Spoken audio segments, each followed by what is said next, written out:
How can we be involved in what God is passionate about? Our God has a deep compassion for others that may not seem as important.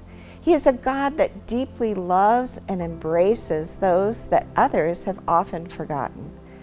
There are two passages that I'd like to read and reflect on today. Psalm 68, 5 through 6.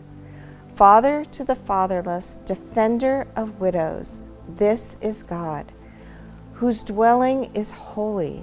God places the lonely in families. He sets the prisoners free and gives them joy. Isaiah 1:17.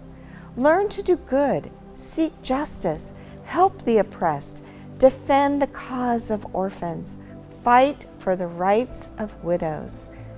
In the Message paraphrase, it goes like this: learn to do good, work for justice, help the down and out, stand up for the homeless, go to bat for the defenseless. Our culture and society tends to look the other way when people show any need. We often dislike even calling ourselves in need as needy. It seems like such an ugly space to be in. We live in a place that is expensive to meet basic needs. We see it in our streets, our schools, and our neighborhoods. We can even see people in our own families needing our help and attention. Our family has faced many twists and turns. My childhood was challenging when my birth mom was unwed and from a small town. I was born far away from her home and adopted secretly into a great uncle and aunt's home. When my husband and I had our first child, who was faced with a disability that was genetically passed, we knew that our life would be different.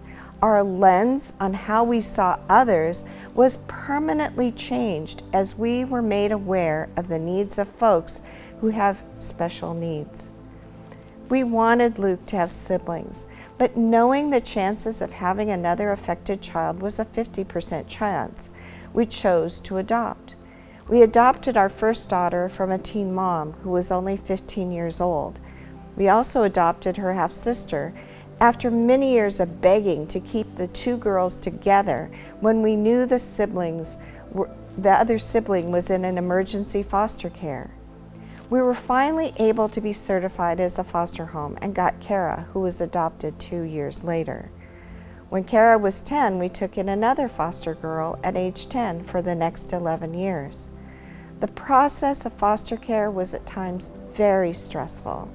We are thankful the kids that we welcomed into our home, as we feel God led us to have them all join our family.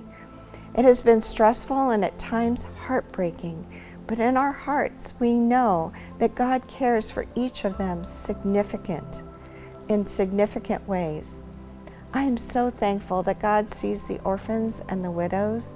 He reaches out intentionally to care for them. It has not been a comfortable road in any of these relationships, with needs so different from the other. This entire topic is one that carries deep tension and at times anxiety. I pray that God could guide us all in ways of His deep love and compassion that is beyond the scope of our personal abilities, and yet know that He asks our hearts to be broken for those in need. I pray that we can all be His hands and feet and voice for others.